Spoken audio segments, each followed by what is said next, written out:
Hi everyone, welcome to my YouTube channel, Dashing Through Life. This is going to be about my journey with gig work, mostly Amazon Flex and other things about my life currently in Arizona. A little bit about me and this channel and some background. I have worked gig work off and on since 2018, so way back before the pandemic and all that. I started out with DoorDash and I did Shipt in Indianapolis. I moved to the Phoenix, Arizona area in January 2020.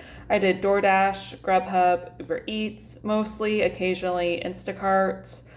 And then I got burnt out, like a lot of people did, and decided to go back to a W-2 full-time job. I worked for a few companies for a few years in remote work from home positions, hybrid positions, all that. I got laid off from my job in March of this year and have returned to gig work full-time because of that layoff.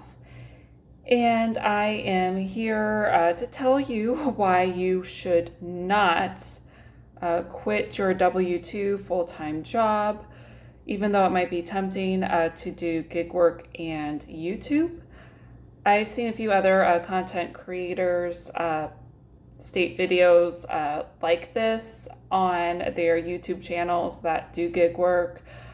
And here's why I think you should not, most people should not, let me say, quit their full-time jobs to do this. And this is coming from somebody that has done gig work full-time for years and is currently doing Amazon Flex right now. So let's start off with the fact that if you quit your W-2 job, depending on your field, what your job is, what your experience is, what your level is experience-wise, it might be very hard for you to get another job if you decide that gig work is not for you. And to be honest, it's not for most people. It's flexible, various shifts that might seem freeing to a lot of people until they actually start doing it full time and they realize that they like the stability that comes with like a regular job. It fluctuates the earnings.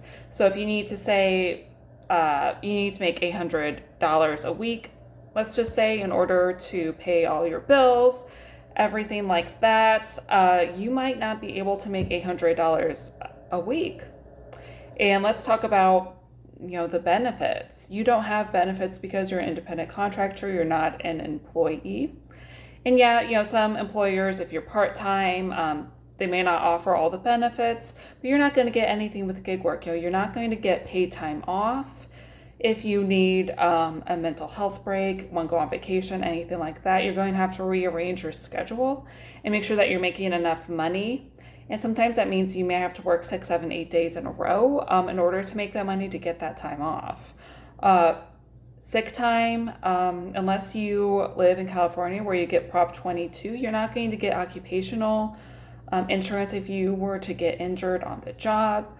Let's say you have to take time off for that. You're not getting those benefits, health insurance, retirement plan like with the 401k pension. You're not getting any of those benefits. Now, some people, like myself, for instance, that have worked a W-2 job in the past, we have some retirement saved.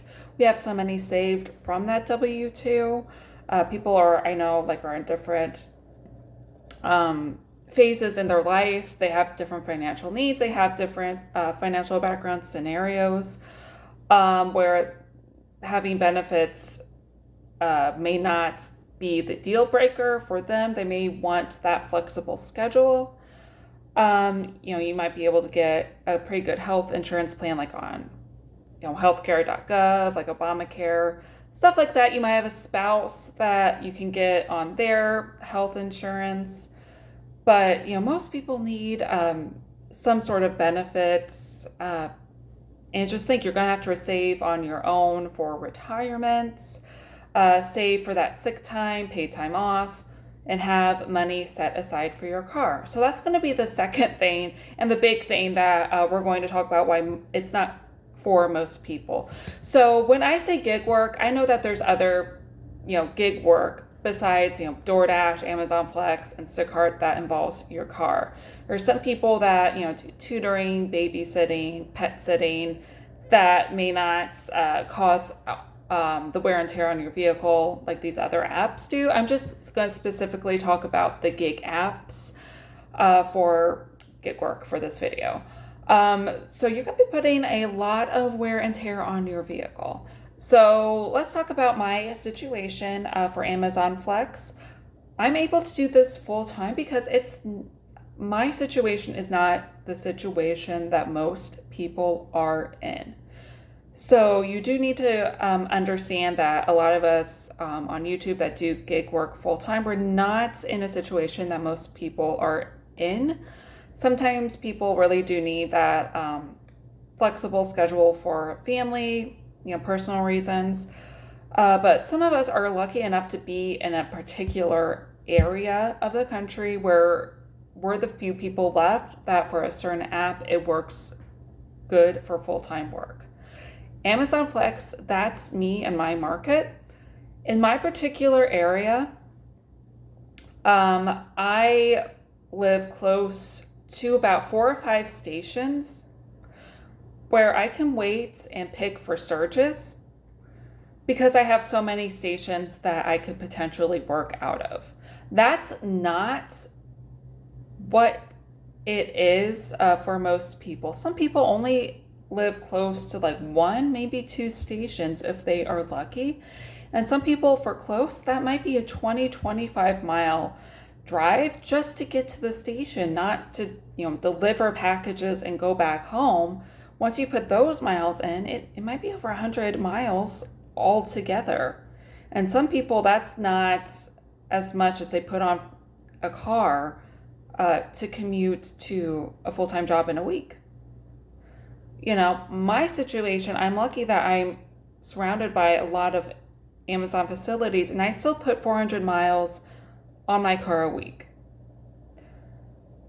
And most people that do Amazon Flex full-time, and I've seen this on Facebook, people have admitted this, so I'm not making this up. They put about 5,000 miles on their car a month. So most people don't have their car paid off. Most people don't have a reliable enough vehicle that they can sustain putting 300, 400, 500 miles on their car a week. Your car is going to break down, have issues eventually. That's outside the regular maintenance of, oil changes, maybe replacing your brakes, things like that. That you're going to have to budget for. Do you have a few $1,000s in your savings where if your engine were to go out, your transmission go out, you have to pay for that, and you also have to, you're not getting time off. You can't Uber to work for these jobs. So do you have enough money saved up to pay off your car, to save up to get a replacement car after you rack up all these miles, to repair if something really bad happens to your car outside of like the regular oil changes? And you're going to have more car maintenance. You're going to pay more for gas or to charge your electric car, things like that. So you got to really think about this and not make like an emotional decision about it. I understand that the W-2 work, it's not what it was. There's a lot of drama.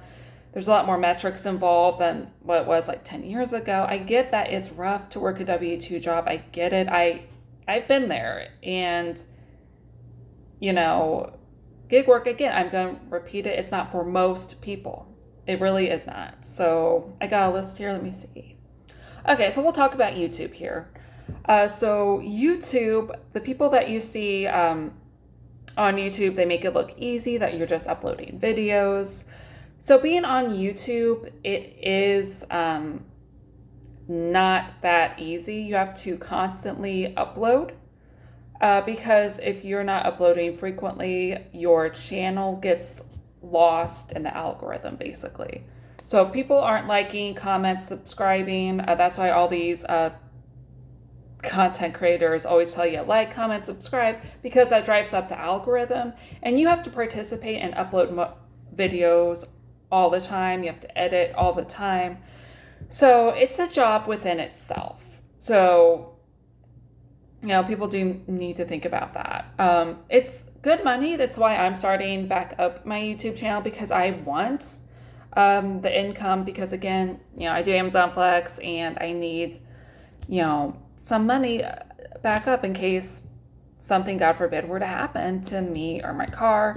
So I want that income. And when gig workers work full time, this is something that you need to remember. They're getting money through YouTube that if you do not have a YouTube channel, you don't have like over 1,000 subscribers, you're not getting money. They have money and security that you're not going to have starting out. So again, it's not for most people.